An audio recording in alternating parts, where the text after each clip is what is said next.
Bob and the Cratchit family. In many ways, Scrooge's clerk, Bob Cratchit, is a more poverty-stricken version of Fred.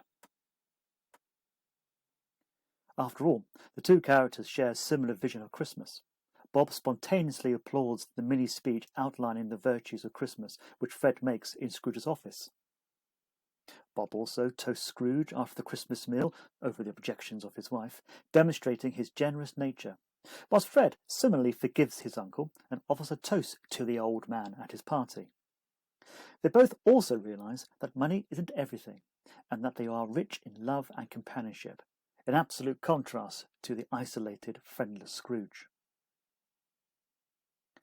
Bob is meek and mild, and a victim of Scrooge's cold-heartedness. He receives the bare minimum, little warmth, little money, little respect, and is treated with contempt by his employer, who only very reluctantly allows him Christmas Day off. And yet, he is able to make the most of what little he has. He joins in with sliding down an icy hill 20 times in honour of its being Christmas Eve, celebrates the meagre Christmas turkey and pudding, complimenting his wife, and worries about his children, such as Martha's whereabouts and Tim's health. Overall, then, Bob is a good man, a loving husband, and a caring father. Along with his family, Bob represents the poor in the novel. They are not the absolute poorest, that would be those in the workhouse, but they are barely managing to scrape by on Bob's weekly wage of 15 shillings. His daughter Martha, still a girl, is already working as a household servant, and his son Peter will need to find a job very soon. They are surviving, but not thriving. Dickens' presentation of the Cratchit family is sympathetic and designed to force his readers to question their own attitudes about those in poverty.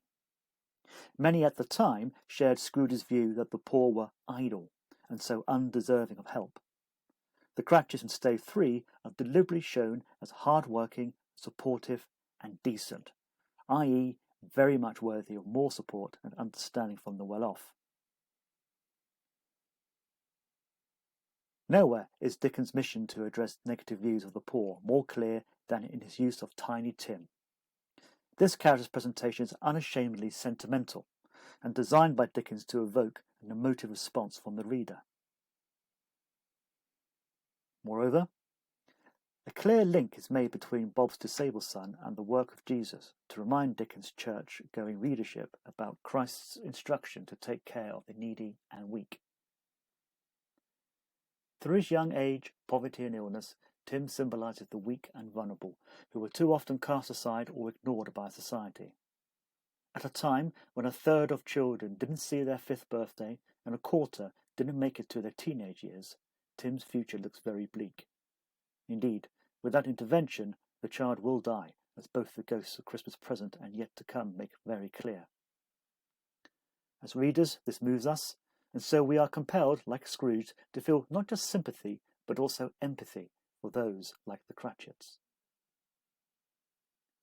In the end, Tiny Tim's fictional death is supposed to force us to make real-life improvements for the less fortunate. Ultimately, this is Dickens' main purpose in writing the novel, to help change society for the better so that it is fairer and more just for everybody.